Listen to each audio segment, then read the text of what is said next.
እላችኋለሁ እንደምን ሰነበታችሁ። ዛሬ ደግሞ እግዚአብሔር ለዚህ ካበቃን የተሰሎንቄን መልእክት ክፍል 3ን እንማራለን። ባለፈው ጊዜ አንደኛ ተሰሎንቄ መግቢያውን ተመልክተናል። ቀጥለን ደግሞ ስለ ቅድስና ተምረናል። ዛሬ ደግሞ የተሰሎንቄ ቤተክርስቲያን አንዳንድ ችግር ስለነበራቸው ስለ ኢየሱስ ክርስቶስ መመለስ ደግሞ ከዚያ ተነስተን እንማራለን። ቤተክርስቲያኒቱ ሁለት ችግሮች ነበሩባት ኢየሱስን በጉጉት ከመጠበቃቸው የተነሳ። አንደኛ በጉጉት እየጠበቁ ሳሉ አብሯቸው ከሚጠብቁት መካከል አንዳንዶች ሞቱ።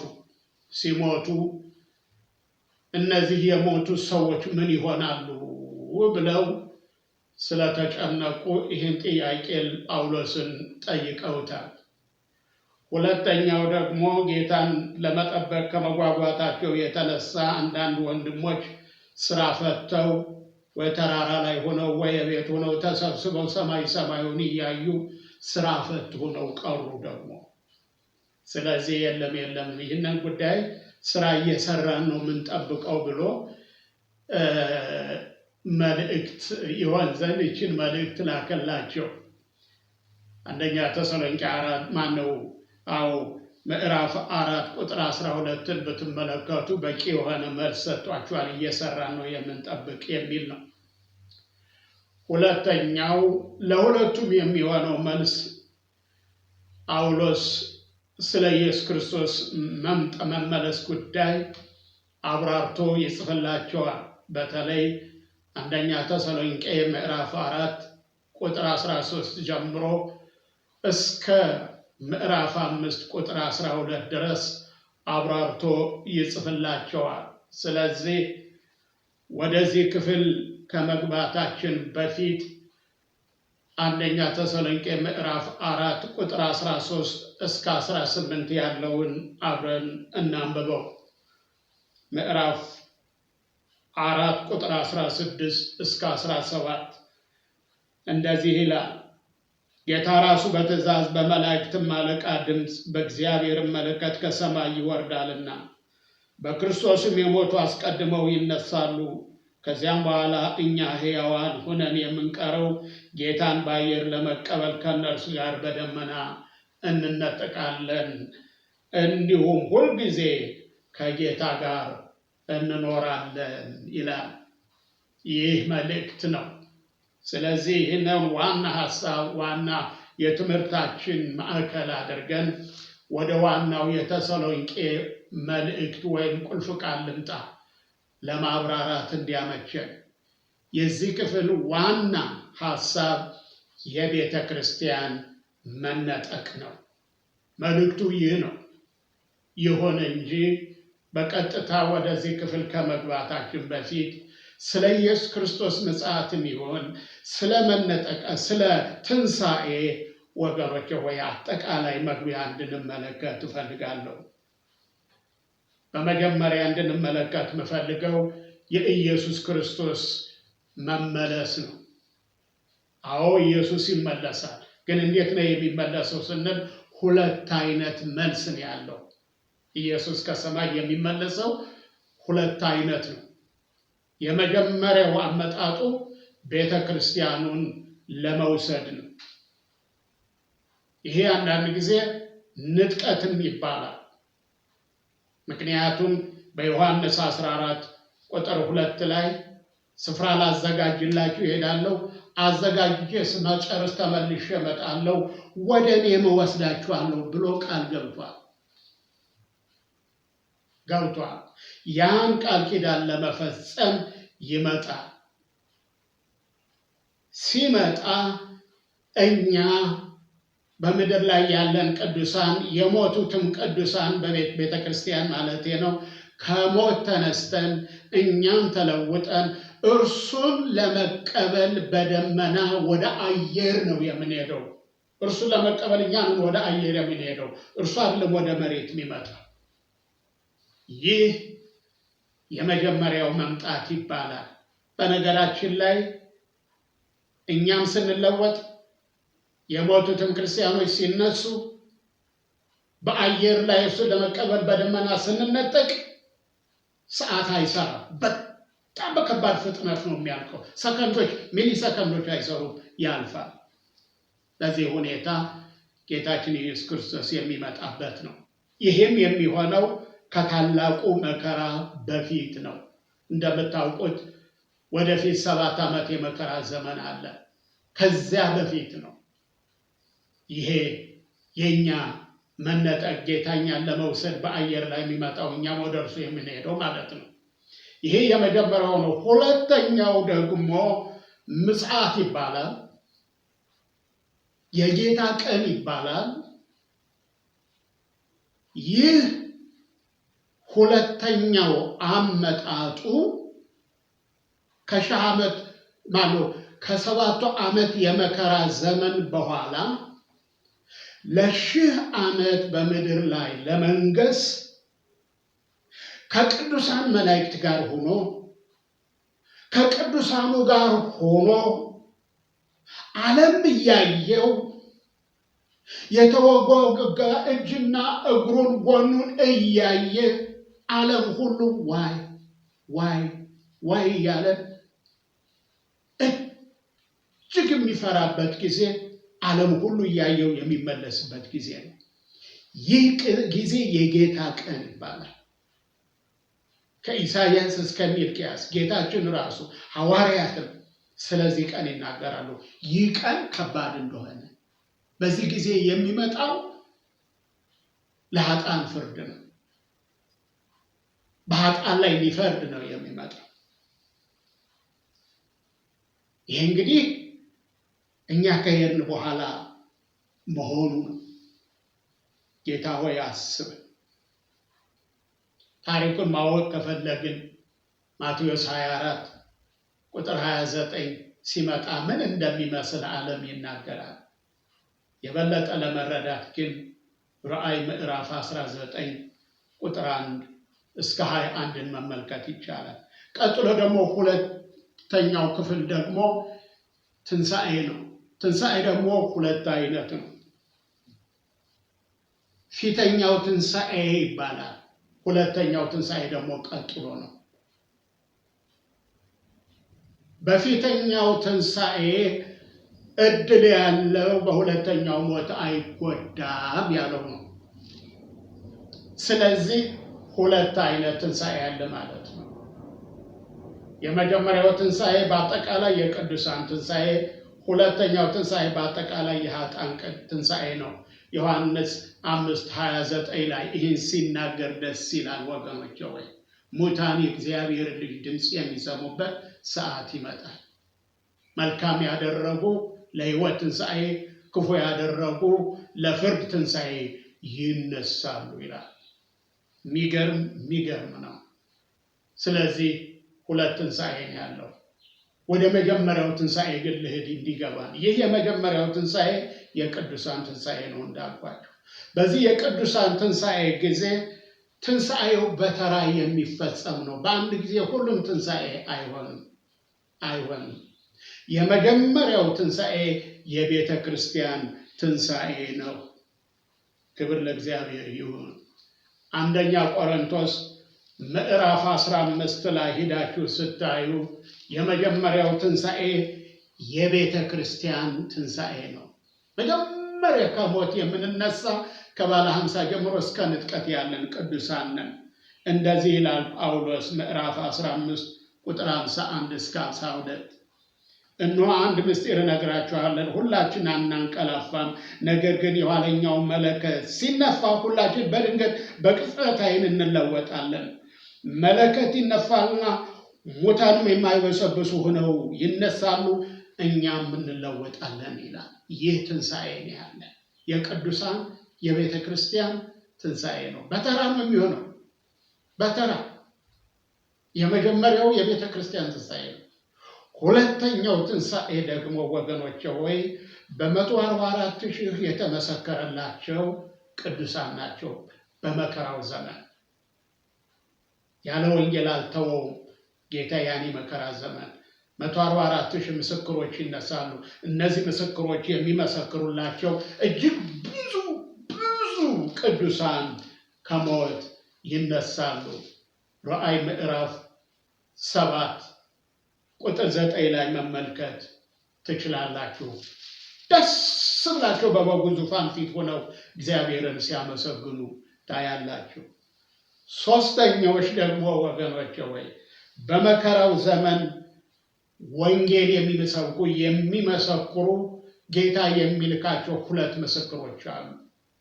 እነዚህ 2 ምስክሮች አገልግሎታቸውን ወይም ምስክርነታቸውን ከጨረሱ በኋላ ይላል መጽሐፉ ከጥልቁ የሚወጣው አውሬ ይገላቸዋል። ይሁን እንጂ እነዚህም በሶስተኛው ቀን ከሞት ይነሳሉ። ሃሌሉያ! ምን ይላል መሰላችሁ? ከ3 ቀን ተኩል በኋላ ከእግዚአብሔር የወጣ የሕይወት መንፈስ ገባባቸው፣ በእግራቸውም ቆሙ። ታላቅም ፍርሃት በሚመለከቱት ላይ ወደቀባቸው። በሰማይም ወደዚህ ውጡ የሚላቸውን ትልቅ ድምፅ ሰሙ። ጠላቶቻቸውም እየተመለከቷቸው ወደ ሰማይ በደመና ተወሰዱ። ወገኖች ደስ አይልም? የእነዚህ 2 ምስክሮች ትንሣኤ አለ። ሁሉም በተራ ነው። የመጨረሻው ደግሞ ከሞት የሚነሱ ቅዱሳን እንደሚባለው ከአቤል ጀምሮ እስከ ኢየሱስ ክርስቶስ ምጽአት ድረስ በመቃብር ያሉት ቅዱሳን ናቸው። እነዚህ ቅዱሳን ደግሞ ከሞት ይነሳሉ።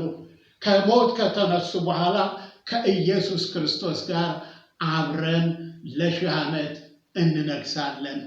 ሃሌሉያ! አብረን እንነግሳለን። ደስ አይልም? ቅዱሳን ይሄ ተስፋ አለን። ስለዚህ ሁሉም በተራ ነው የሚሆነው። አንደኛ ቆሮንቶስ ምዕራፍ 15 ቁጥር 23 የመጀመሪያው ትንሣኤ ኢየሱስ ነው። ከዚያ ደግሞ በክርስቶስ የሆንን እኛ ነን። ከዚያ ደግሞ እያለ በተራ በተራ ነው ይላል። በመጀመሪያው ትንሣኤ የቅዱሳን ትንሣኤ ዕድል ነው። በዚህ ትንሣኤ ዕድል ያለን ወገኖች ታድለናል። በዚህ ትንሣኤ ዕድል የሌለን ሰዎች ግን አሁን ቶሎ ብለን ንስሐ በመግባት እንዘጋጅ እላችኋለሁ። ስለዚህ አጠቃላይ የጌታችን መመለስ 2 አይነት ነው፣ እኛን ለመንጠቅና ለፍርድ። ትንሣኤ ደግሞ 2 አይነት ነው፣ የቅዱሳንና የኃጥአን ትንሣኤ ነው። ወደ ኃጥአን ትንሣኤ ልምጣው። ኃጥአንም እንዲሁ ይነሳሉ።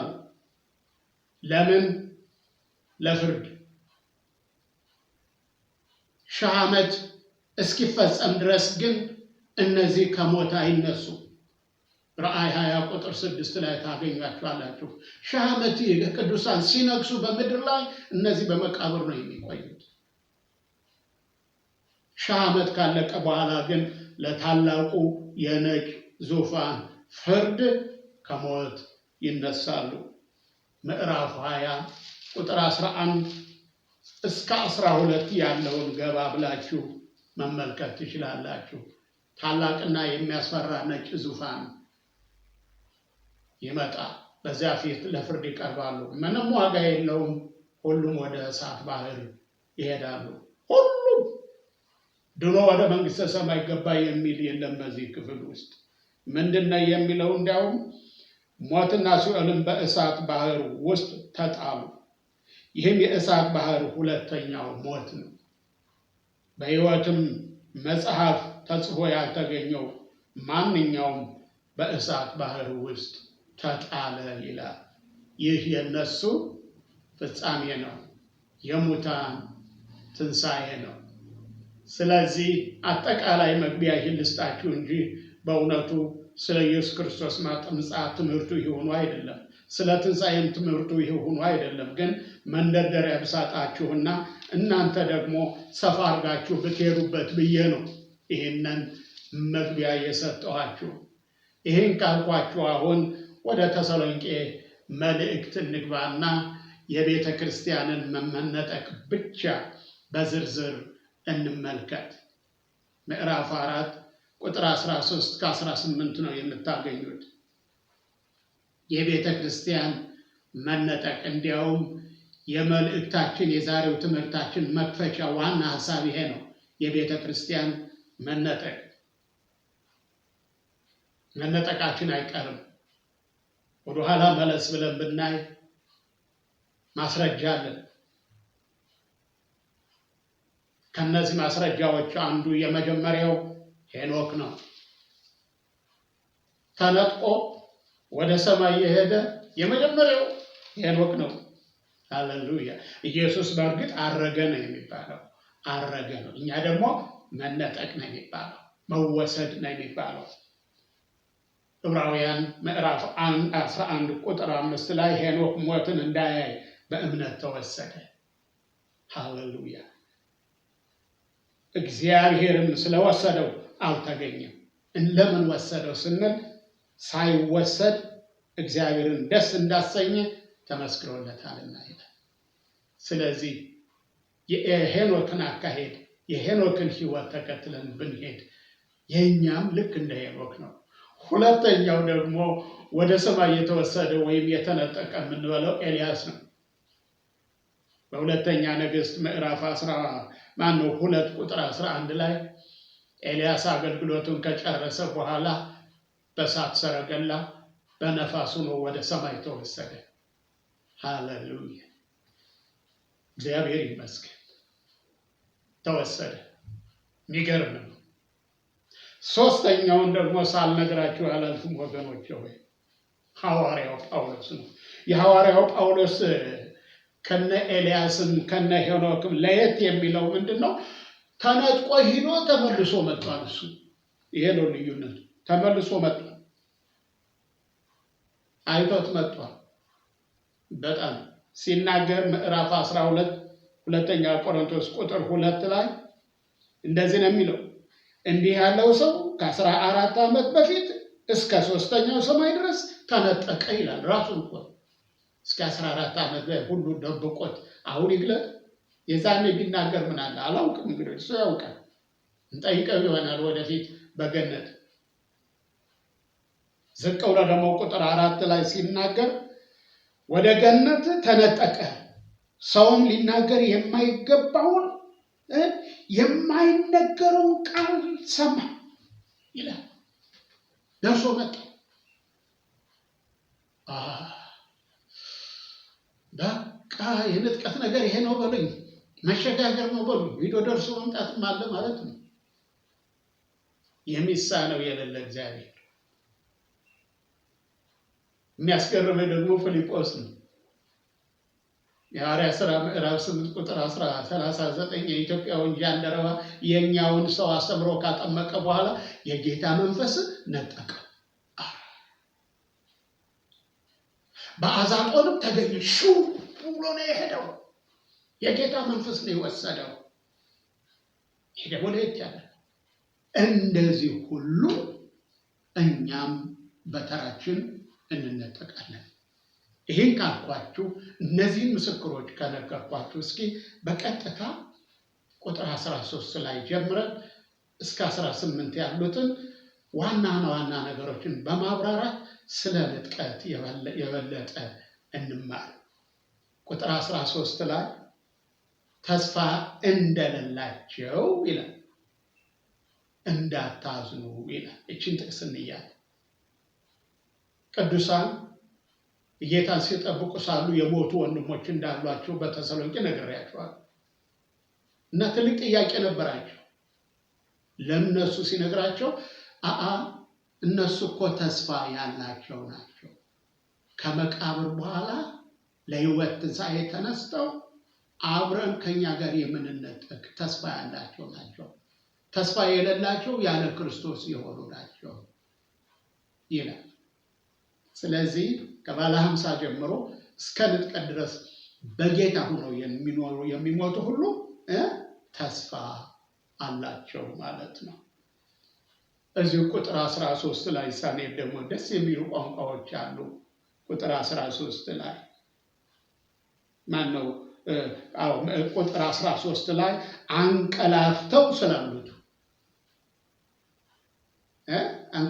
ስላሉት አንቀላፍተው የምትለውን እኔ መቼም ይገባቸዋል። ማንቀላፋት ተዋት ቀስቅሱት ይተኛል ሲጨርስ ይነቃል እንደሚባለው አይነት የቅዱሳን ሞት በእግዚአብሔር ዓይን እንደ እንቅልፍ ነው። ሃሌሉያ። አንድ ቀን ከሞት ይነሳል። ጌታችን ኢየሱስ ክርስቶስ አልዓዛርን ከሞት ሲያስነሳ እንዲህ ቃል ተናገረ። ወዳጄ አልዓዛር ተኝቷል፣ ከእንቅልፍ ላስነሳው እሄዳለሁ አላቸው። አልተግባቡም። ኢየሱስ ይነቃል አሉ። አልገባቸውም። ሰውየው ከሞተ በኋላ እኮ 4 ቀን ሆኖታል። ሃሌሉያ፣ ክብሩ ለእርሱ ይሁን። ከዚያው ቀጥሎ ደግሞ ትንሣኤም በመቃብር ያሉትን እንደዚሁ እንደ እንቅልፍ ነው ይነሳሉ ይላል። ቀጥለን የምናየው ደግሞ ከባድ ቃል አለ። ቁጥር 14 ላይ ምን ይላል? በክርስቶስ ያንቀላፉትን። በማን ሆነው? በክርስቶስ አምነው ተቀብለው ንስሐ ገብተው በቅድስና በጽድቅ በንጽህና ኢየሱስን እየጠበቁ ያሉ በክርስቶስ ያሉ ይባላል። እነሱ ከሞት ይነሳሉ። በክርስቶስ ሆነ። ያለ ክርስቶስ የሆነው ግን ከሞት ቢነሱም ቅድም እንዳልኳችሁ ወደ እሳት ባህር ነው። ይህም ብቻ አይደለም። አሁንም ልቀጥል። 14ኛው ቁጥር ላይ ምን የሚል ቃል አለ መሰላችሁ? ከእርሱ ጋር ያመጣችኋል። ከማን ጋር? ከኢየሱስ ጋር ያመጣችኋል። አብረው ነዋ ያሉት በገነት። ከአቤል ጀምሮ እኮ እስከነዚህ ወገኖች እኛም ወደፊት ካንቀላፋን በኋላ ከኢየሱስ ጋር ነው የምንኖረው። ሃሌሉያ።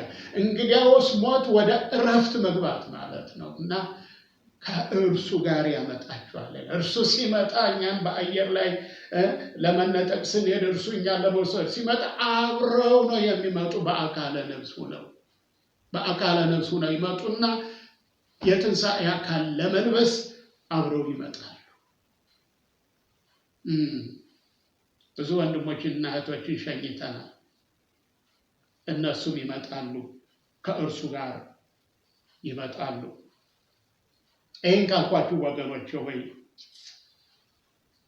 በተለይ ቁጥር 16 ላይ ያለውን ብጠቀልልበት ደስ ይለኛል። በዚያ ቅጽበት ቅዱሳን ከሞት የሚነሱበት፣ እኛም የምንለወጥበት፣ ጌታን ለመቀበል በአየር የምንነጠቅበት ቅጽበት ሂደቱ ምን ይመስላል ብለን ስንጠይቅ ጌታ ራሱ በትእዛዝ የሚል ቃል አለ። ቁጥር 16 አንደኛ ጌታ ራሱ ነው የሚመጣው። ያኔ በደብረ ዘይት ተራራ ወደ ላይ ሲሄድ ያያችሁት ኢየሱስ እንዲህ ይመለሳል ብለው መላእክት የመሰከሩለት ያ ኢየሱስ ራሱ ይመጣል። ራሱ ሲመጣ ትእዛዝ ያስተላልፋል። ትእዛዙ ምንድን ነው ብለን ስንጠይቅ ለእርሱ የሆኑትን ሁሉ ከመቃብር እንዲነሱ የሚያስተላልፈው ትእዛዝ ነው። ቅድም አይተነዋል። ቀጥሎ ደግሞ ወገኖች ሆይ የመላእክቱ አለቃ ድምፅ ነው። የመላእክት አለቃ ድምፅ ነው። ይሄ የመላእክት አለቃ ሚካኤል ነው። የእስራኤል አለቃ ነው። የኛ አይደለም። የእስራኤል አለቃ ነው። መከራና ሳሚው እሱ የእስራኤል አለቃ ነው። ከኛ ጋር ጉዳይ የለው። በመላእክቱ አለቃ በመላእክት አለቃ ድምፅ ይላል። ይሄ ድምፅ ለምን እንደሆነ ባይገባኝም ግን ወገኖቼ ሆይ ለጌታ የተመረጡትን ሁሉ ከአራት ማዕዘን የሚሰበስቡ መላእክት ናቸው። ያን ማለቱ ይሆን ብቻ ግን ድምፅ አለ። ተመልከቱ። ሶስተኛው ድምፅ ደግሞ የመለከት ድምፅ። ሃሌሉያ። ይሄ የመለከት ድምፅ ሁለት ዓላማ ነው። መለከት ሲነፋ በኦሪት ዘኍልቍ መለከት ሲነፋ ሁለት ዓላማ ነው። አንደኛ መሰብሰብ፣ ሁለተኛ መጓዝ ነው። በእርግጥ ሌላም አለ። አሁንም ቢሆን ይህ መለከት የሚነፋው በህይወት ያለነውንም ለመለወጥ፣ ምክንያቱም ስጋና ደም አይወርስም፣ ሙታንም ከመቃብር እንዲነሱ ማድረግ ይህ መለከት ይሰራል። አንደኛ ቆሮንቶስ ምዕራፍ 15 ቁጥር 52 ላይ ተመልከቱ።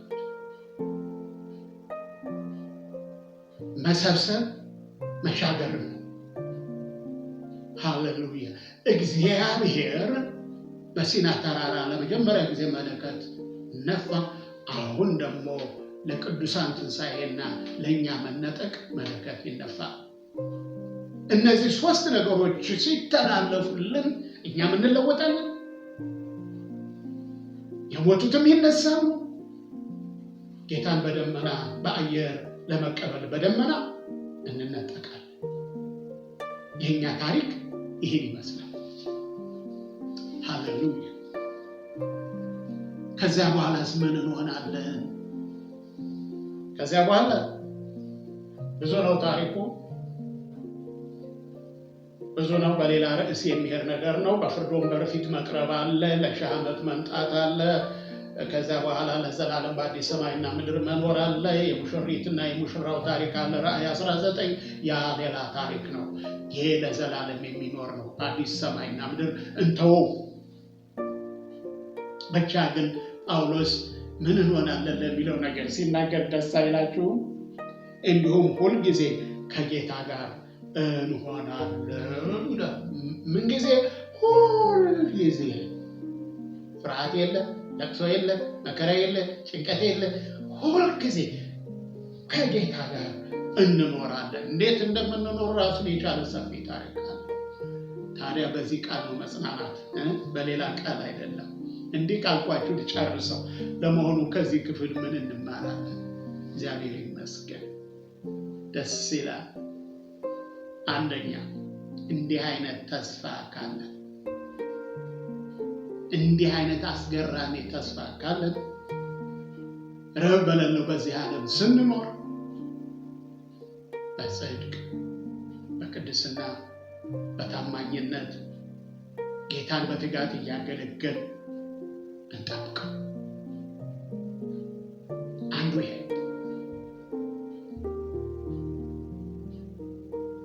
ሁለተኛ፣ ንጥቀት በማንኛውም ጊዜ ነው የሚሆነው፣ እንደ ምጽአት አይደለም። በማንኛውም ጊዜ ነው የሚሆነው እና እንዲህ የሚሆን ከሆነ እንደ መዘጋጀት ያለ መፍትሄ የለም።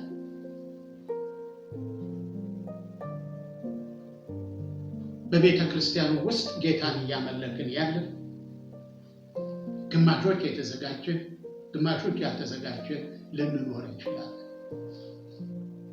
ንጥቀት ሲሆን የተዘጋጀ ነው እንሄዳለን፣ ያልተዘጋጀ ነው ደግሞ ለታላቁ መከራ እንቀራለን።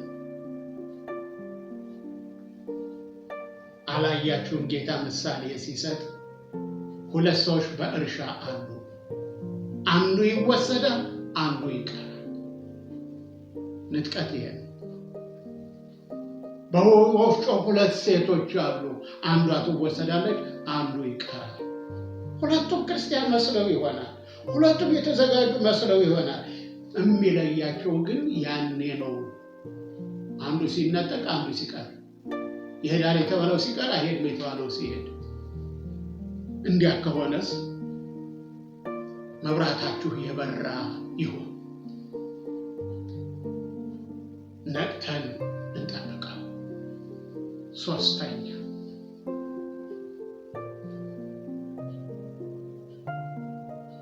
ወገኖች ሆይ በዚሁ በአንደኛ ተሰሎንቄ ምዕራፍ 5 ላይ ምን ይላል? ጌታችን ኢየሱስ ክርስቶስ በመጣ ጊዜ ይላል አይደለም እንዴ?